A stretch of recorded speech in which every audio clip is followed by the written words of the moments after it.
Door wanaagsan saaxiibayaal sidaa odhantiin meel kasta aad dunida ka joogtaan.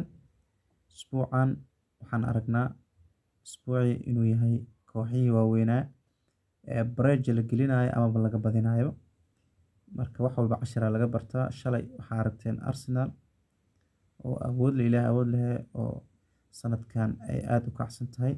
Kooxaha ugu tunka weyn ee ku jirta Premier League Everton shalay ka badisay.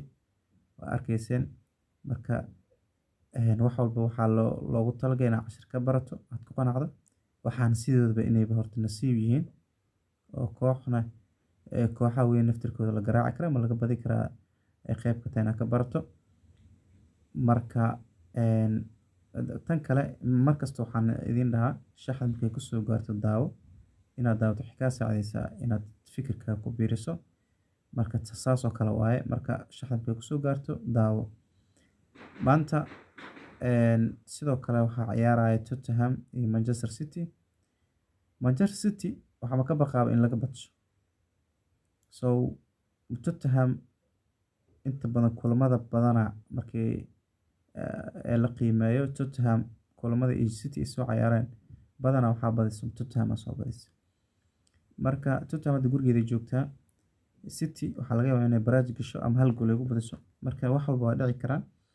Laakiin anaga waxaan isticmaalaynaa handicap kaas oo ah inaan City looga badi karin aan iraahdo Tottenham inaan looga badi karin 3 gool oo dhameystiran. Marka ma ii muuqato Tottenham oo home ah oo haddana kooxaha ugu adag Premier League ku jirto 3-0 in looga badsho absolutely ma ii muuqato. Kulanka labaad waa Mallorca iyo Real Madrid. Marka Real Madrid naftirkeeda sanadkan ma dhiifoono oo aad uma adka.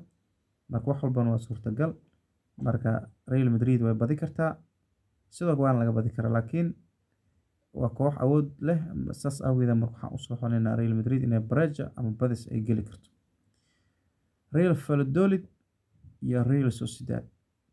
Real Sociedad iyo Real Valladolid waxaan leenahay Real Sociedad ayaa badi doonto.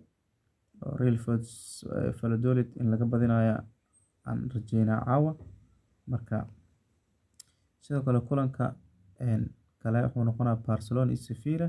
Barcelona home waa Sevilla away waaye.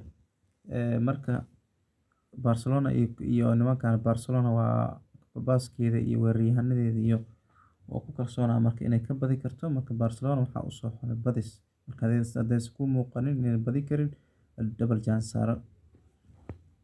Waxaa kaloo qayb ka ah Spurs iyo Napoli kulamada maanta. Marka waxaan leenahay Napoli way badinaysaa guud ahaan ciyaarta Napoli kulamada awayga iyo home labadaba way ku fiican tahay. Marka waxaan leenahay Napoli way badinaysaa. Inter Milan iyo Milan sidoo kale la saadaalinayo waxaa la saadaalinaya inay Inter Milan badi doonto Ali Eber meelaas inay kaga badi doonto dhigeeda Milan. Laakiin anagu waxaan leenahay Inter Milan barrage ama badis. Waxaan waa ciyaar banooni waa isla bartay.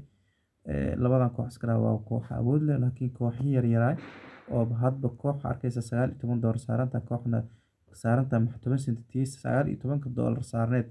Waxaa sidoo kale maxaa ku yiraahdaa double chance keedana $6 saaran tiya badinaysa. Marka banooni waa isla bartay waa nasiib. Marka Inter Milan iyo Milan waxaan leenahay Inter Milan aan barrage aan badi saarnayna. Sidoo kale kulan kale wuxuu noqonayaa Porto Premier League. Porto waxay ka mid tahay kooxaha ugu maxaan ku yiraahdaa ka ciyaar horyaalkan. Marka iyada waxaa leedahay way badinaysaa toos. Waxaa ugu dambeeya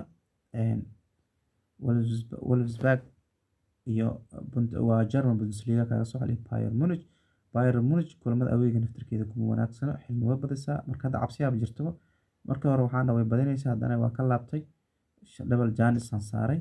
Marka guud ahaan shaxda halkaas aan ku saafeerayna shaxda markay ku soo gaarto adigana fiirso wax ka fahan fikirkaaga ku darso haddaad ku qanacdana sideeda ku qaado. aad baa u mahadsantihiin saaxiibayaal guul aan isku rajeynaa dhamaantiin.